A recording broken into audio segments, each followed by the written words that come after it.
What's your name, comment, and or question? This is you. And I'm afraid there's no way I can argue that Donald Trump is not a crazy person. Exactly. That's the problem. But by what you're saying, by what Hillary is doing, and this is pretty much from the beginning, and the way the DNC was run, and the way she's ignoring the very base that she's going to require to actually win. And there's a video channel called About Charisma where they talk about, well, the guy says he bet $1,000 that Donald Trump will win. But he was talking about how Donald Trump has run his campaign. And as every single time people are dismissive of him, they're forgetting he seems to be running I don't know, it's like an apprentice thing. I think he did turn this thing into a reality show. But the point here is, Hillary isn't doing what's needed. Exactly. She thinks that she's going to grab that spill-off Republican thing, and that's going to help her, while Donald Trump is going to, it's like now she doesn't have name recognition. Donald Trump has even just more. as much. Yeah. Yep. And what's going to kill me is that your analysis of her ignoring the base that she requires. It's gonna be an incredible show. I'm sorry. Even if I decide to vote for her, and I'm saying I'm undecided on, I think they're both bad. But even if I decided to, I think she's going to lose. And when she loses, they're going to turn around and go, "You Bernie supporters did it." We're going to be like, "Yeah, but she didn't do what it took to." Right. She's not inspiring. This is my argument when people go, "You got to vote." What's wrong with this apathy? Because there's no inspiration. The Republicans won all those seats last time because the Democrats refused to inspire their base. The Republicans inspired their base left and right. The Democrats were running from their base. Yep. So I'm like, that's the problem. This is what Obama's election proved. If you inspire, you get voters. Absolutely. If you don't inspire, they're not going to come out. And you can't go, well, if you don't vote, you are just giving in. No, I'm sorry. In my opinion, not voting is a message. Yeah.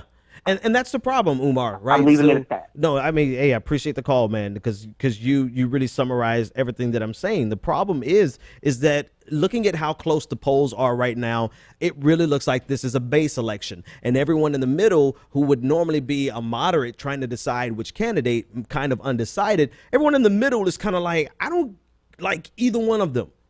So if you have as large, and this is proved out by the data, right? Both of them have unfavorables. Like, these are the two most disliked candidates, I think, definitely in my lifetime, probably in a generation or two.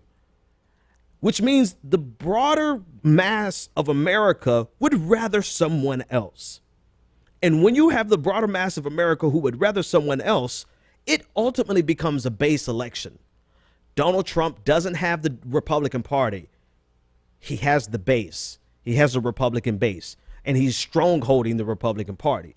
Hillary Clinton owns the Democratic Party, lock and parcel. It's hers, but she does not have her base, not the left, not the people who would normally help shore up her win. In a base election like that, Donald Trump wins, and that's scary. That's scarier to me. It doesn't have to be for you, but it's scarier for me. But I'm in Massachusetts, so it doesn't matter. I can vote for my conscience. And so I feel bad for you who are in those swing states, man. You guys have a and you know what? Tomorrow, I think I'm going to go ahead and spill the beans. Like, I think everybody at this point knows what I'm going to do.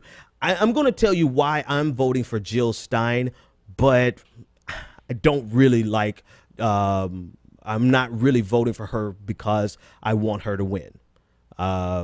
So I'll unpack that tomorrow, because this is how twisted this election is, right? I can't, for me, like, I have to vote based on what I believe, because it's the same thing I'm encouraging you to do, to vote based on what you believe.